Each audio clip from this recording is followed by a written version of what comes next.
Thanks for joining us. This is Education Insight, and I'm Lacey Kendall. For decades, movies and television programs have portrayed high school athletes as big, male, and often dumb. There have been news stories about schools that bent academics to keep low-performing kids on the field for the big games. Even scholarly articles in the past have suggested that participation in high school athletics diminishes the return on GPAs.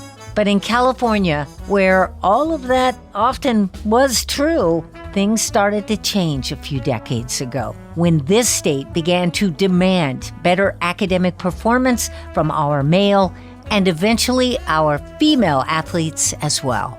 In the years since, high school athlete support has grown to include academic tutoring, nutrition, time management skills, mental health, resilience, emotional and social welfare, and character building. Today, while states like Arizona, New Mexico, and many of the smaller states still struggle with low-performing school athletes, California's student-athlete GPAs have soared, not simply putting them ahead of student-athletes elsewhere in the U.S., but on average, ahead of non-athletes in their own high school. The California Scholastic Federation is the governing body of high school athletics here. Mike West is the commissioner for the Southern Section, which oversees San Bernardino and Riverside County schools, among others. And he joins us by phone today on Education Insight. Mike, thanks for taking our call. Thank you for the invitation. I very much appreciate it. Yeah. Could you explain your work as the commissioner at CIF? Well, sure. Well, let me give you an explanation of what CIF is first. I'm actually the commissioner of the CIF Southern Section, which is a large part of Southern California. We have 560 schools in our membership, and we're just one of 10 sections that are in the state. Our section would actually be the 9th largest state if it was considered its own state, so still quite large for sure. I also have 5 assistant commissioners and 18 total people in our office that help to manage everything that our organization does. The organization oversees athletic competitions for all the member schools in our section. If you look at my position specifically, it's kind of similar to what a superintendent would be in a large district. You know, I have a board that I answer to, and then all my constituents, if you will, all my schools are the 560 schools. We are responsible for the direction of our organization, at least I am, establishing and enforcing the rules and the bylaws for our schools.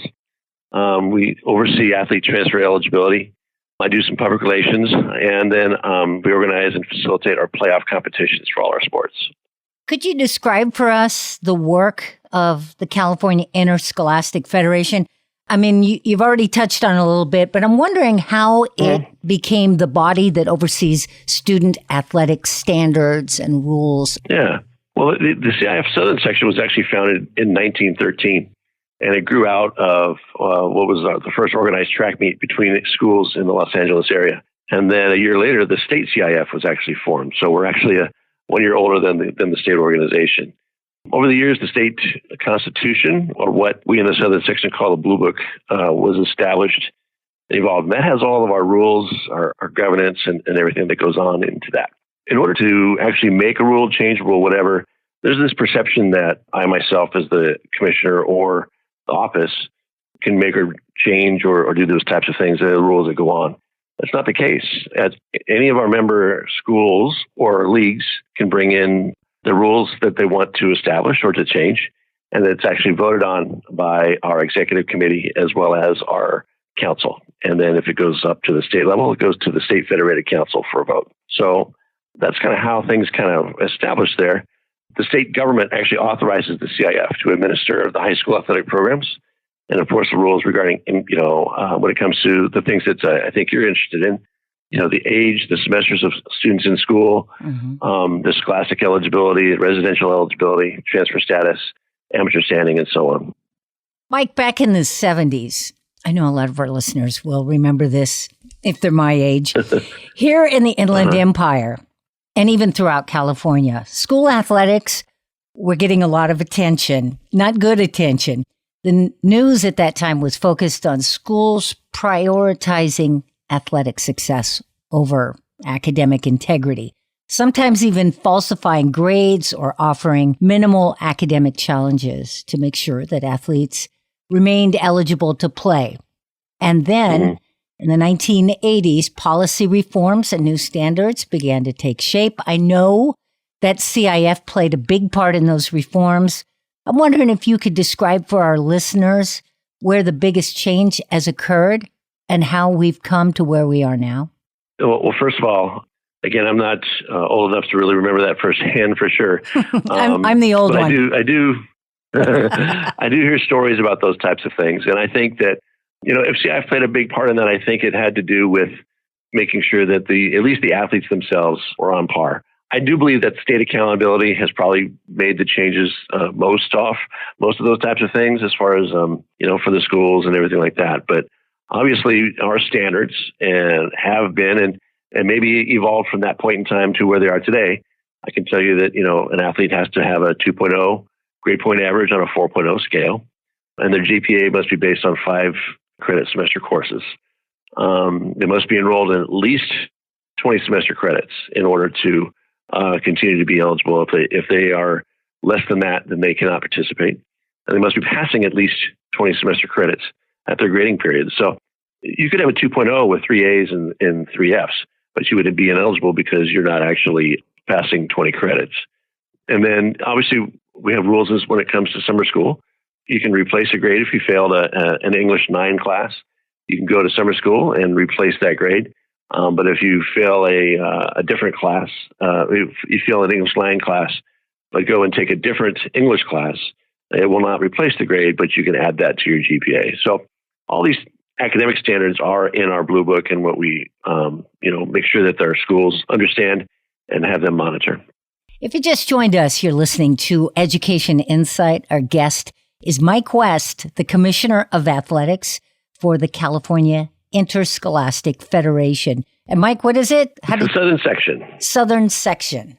So, Mike, things have certainly changed thanks to, in great part, to CIF.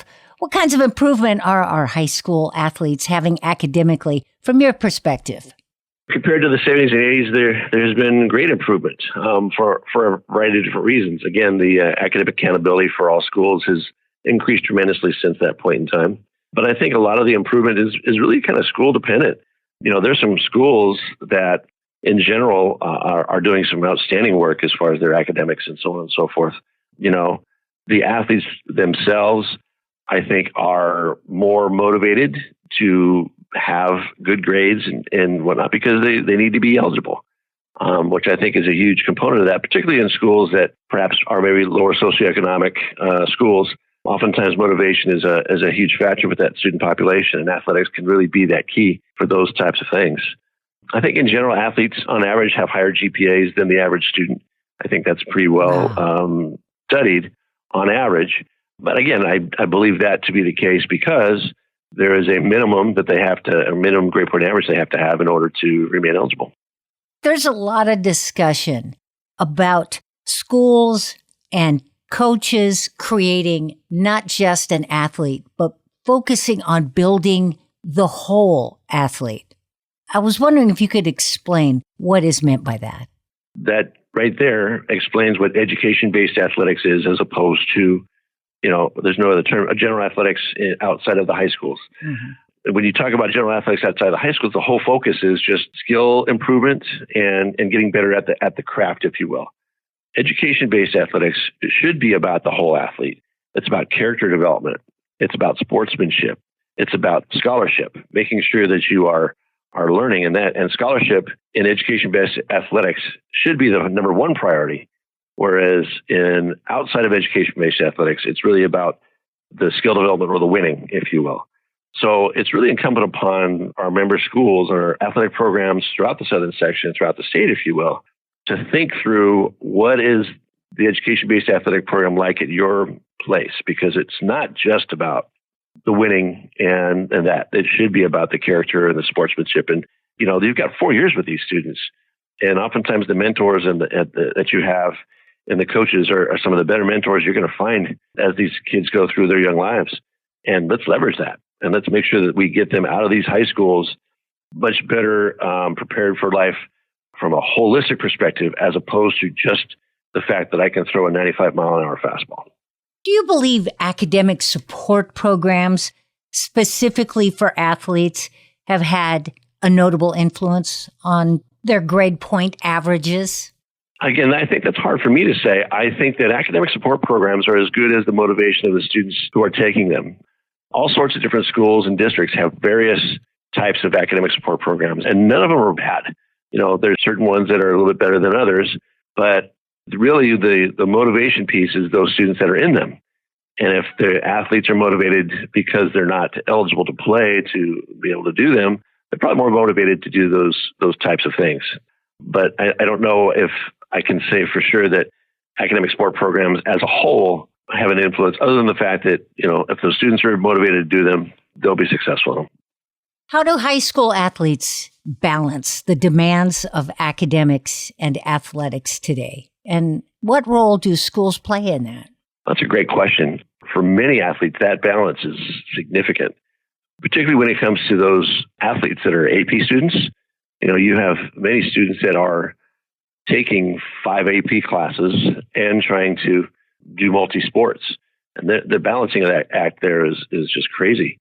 And you've also got other, maybe not AP students, but multi-sport athletes that are participating both on the high school campus and perhaps with their clubs. There's not a lot of extra time for that.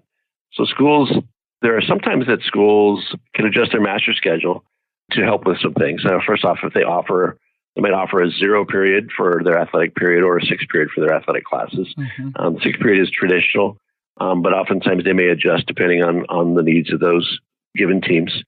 Schools oftentimes offer tutoring hours before school, or perhaps even at lunch, because after school is just not an option for athletes. So many will offer tutoring at a better time for those athletes.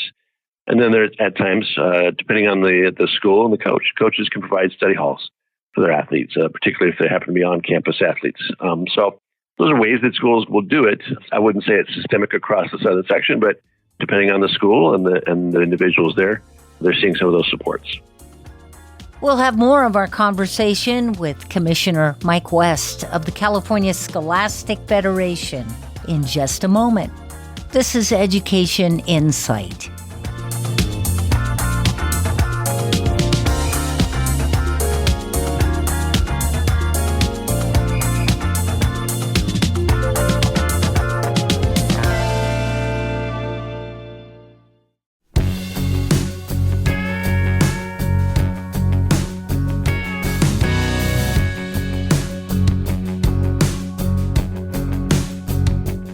Welcome back to Education Insight.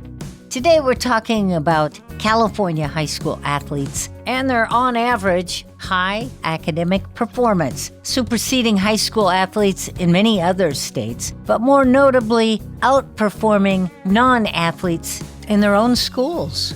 Commissioner Mike West of the California Scholastic Federation Southern Section is with us. Commissioner, from my memories of high school, often our coach is the biggest mentor and influencer. So how are coaches helping to influence better academics now? What's their role in this? It's almost like an expectation for us. We pride ourselves in what we call education-based athletics. Okay, education-based athletics is different than, let's say, club sports or so on and so forth, because in club sports, the parents and the athletes are there predominantly just for the sport instruction. I'm going to get better at my sport. I'm going to get better at my craft. And there's not much more to it than just that. In education-based athletics throughout the high schools, we profess and hope that coaches are doing much more than just teaching the sport, that they are trying to make sure that they're building character in their athletes, that they're demonstrating accountability and holding our students accountable.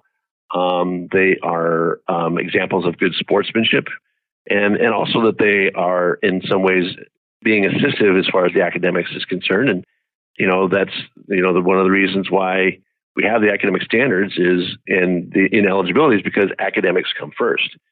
So again, the hope is that the schools and in particular the coaches themselves are holding the athletes accountable. I know, when I was a cross country and track athlete in high school and in community college, and they were some of the the people I got closest to. Yeah. And some of my best memories were from my experiences with the coaches there and what they modeled as far as that was concerned. Mm-hmm.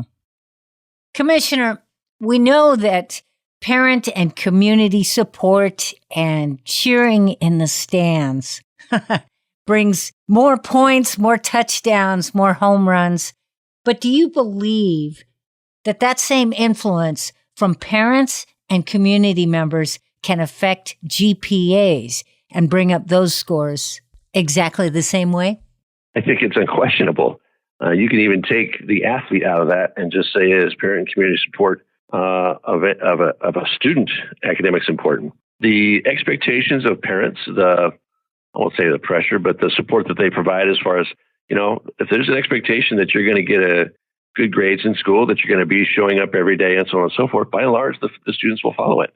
When the expectations aren't there, both from the parents or in the community, oftentimes it's not the case. If I'm sitting in class and my friends all think that it's important to get good grades for whatever reason, I'm more likely to do that. If the friends I have surrounding me don't have that as a priority, it's more likely that I'm not going to make it a priority myself. So Mm-hmm. I think it's huge that for not just athletics, but for academics for all students, it's important.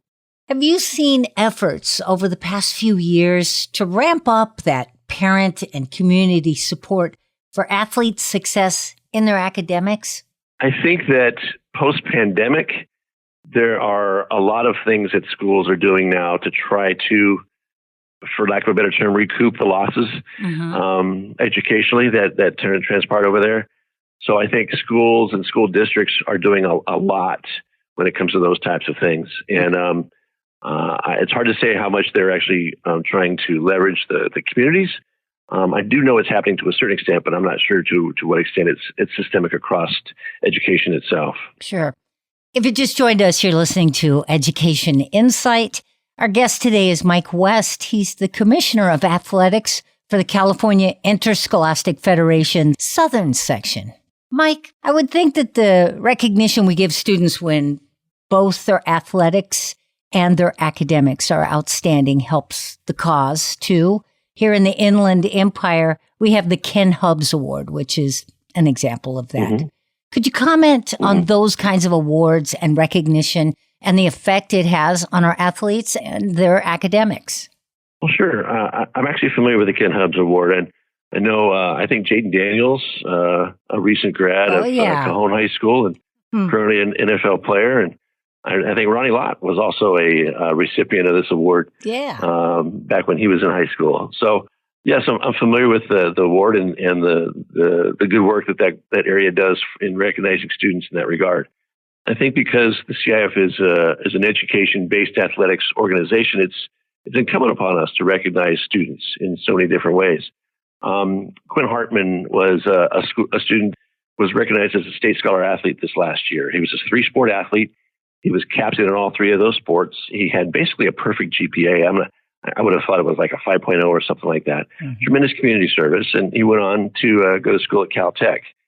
Now, did he enter high school wanting, looking at this award and saying, I'm going to go ahead and work my hardest so I can achieve this award? Probably not. But man, when you can find these types of individuals and recognize them in such a way, it's really an amazing way that we can not only show the great people that are in there, but have an example of others that, hey, well, if they can do it, maybe I can. Right.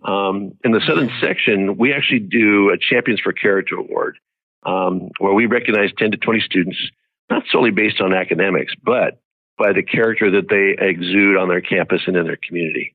And we give them each a $1,000 scholarship and so on. And then we also do team GPA awards. So 27 teams each year are recognized for the highest GPA. Let's say, schools, we see which wrestling program, which baseball team, which football team in the Southern Section had the highest total average GPA amongst the team. So those are ways that we do the best we can for recognizing our athletes for sure. And it's important. There's been a whole lot of discussion over the past few years about mental health by our schools and also by our school districts, and certainly, I'm sure, by CIF as well. I'm wondering, how has that increased emphasis on mental health and wellness impacted our athletes? Well, I do know that the schools now have way more resources than they used to when it comes to mental health. Prior to the pandemic, I was actually I was a principal and an assistant principal, and it was always one of those things where I wish I had the money to have three psychologists on campus, because we would keep them busy all day, every day. And now we're seeing more of the fact of that because of what the pandemic showed us. There's a tremendous amount of pressure on certain athletes in particular, based upon their family dynamic, based upon what their own personal stressors they have on themselves, and from coaches. And for athletes, so there's really two different types of mental health types of assistance that they can get. One is for their general mental health, obviously, deal with those types of pressures. But then there's also the performance-based. Sometimes the mental health hiccups, if you will, get in the way of their performance. And so that's where the sports psychologists can come in. So there are different means by which athletes can find assistance. I just am grateful for the fact that schools will have at least one, if not two, opportunities for individuals there to support students, and the athletes have as much assistance or access to them as the other general population. So I'm just hoping they are able to take advantage of that. You mentioned sports psychologists. Are you aware of high schools that are bringing in sports psychologists in our region to help out our athletes? Not on a regular basis, but I do know it does happen in certain areas for certain things. It is a growing profession for sure. Colleges are using them more and more as we go, and as colleges go, oftentimes the high schools will go. So there are certain ones that are bringing them in, but I wouldn't say it's systemic as of yet. Gotcha. So with our young men and young women, high school student athletes, doing so much better than they did in past decades in their academics, how does that improvement translate today to college admissions and success for them? Well, I think there are definite academic standards for even becoming eligible to participate at the Division I or Division II level in college sports. And I believe we're seeing more students at least being eligible to participate at the Division I, Division II level. That doesn't necessarily mean that they're all being recruited, because every school has their recruiting means, but there's probably more students that are capable of participating at that level based upon their grades. And I believe that students are now better suited to handle the rigors of college. Particularly at the Division I level, it's almost like a business. You're going to practice, and it's year round, and you've got to go to the classes. And I know that the universities provide supports for the incoming freshmen and their student athletes.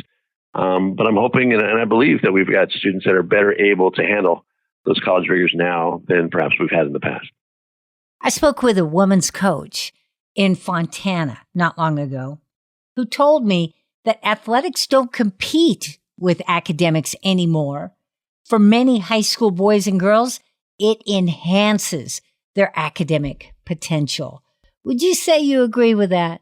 Absolutely. I won't say 100% of the cases, but athletics can be a tremendous motivator. You've got students that, if you look at two different types of athletes, maybe even two different types of communities. If you've got a higher socioeconomic community where there's an expectation from families in the community of strong grades, there's that motivation there, not just to be eligible for their sport, but they're looking at the next level. How can I make sure that I can get my college scholarship and those types of things for sports? And then you've got other schools or other types of students that aren't as academically proficient, but they are trying to at least maintain, they love playing their sport. And I can't not play my sport. And that can be a strong motivator to keep a student in line and on pace to, if nothing else, graduate high school. But he also, be successful in high school while they're there as well. What do you say to high schools in the CIF Southern Section when they say they want to elevate those academics even greater for their student athletes?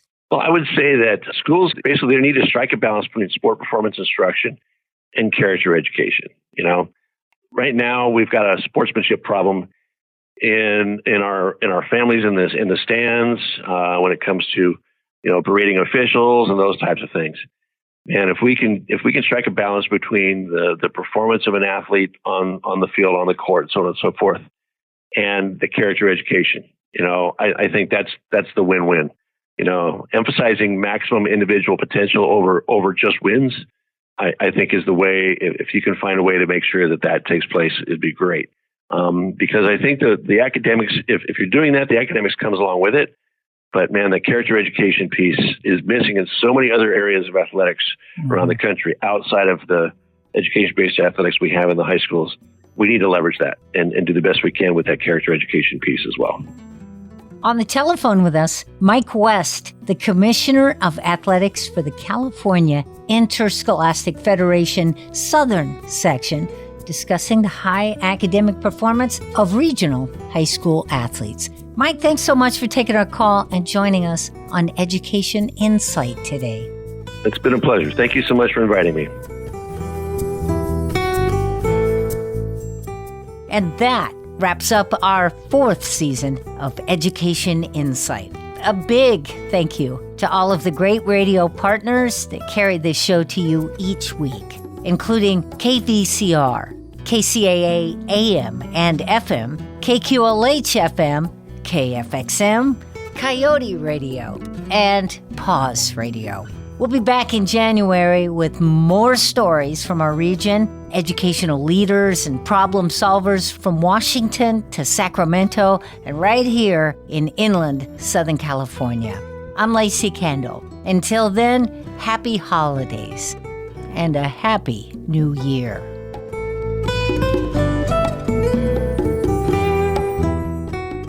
Education Insight is produced in partnership with KVCR San Bernardino. Our executive producer is Jacob Poor. And our production engineer is Tyler Veazey. And Lacey Kendall is your host. Support is provided by College Futures Foundation. Some technical assistance provided by the College of Arts and Letters at Cal State San Bernardino. Growing Inland Achievement. Working together for inland education and economic success. Join us again next week for Education Insight.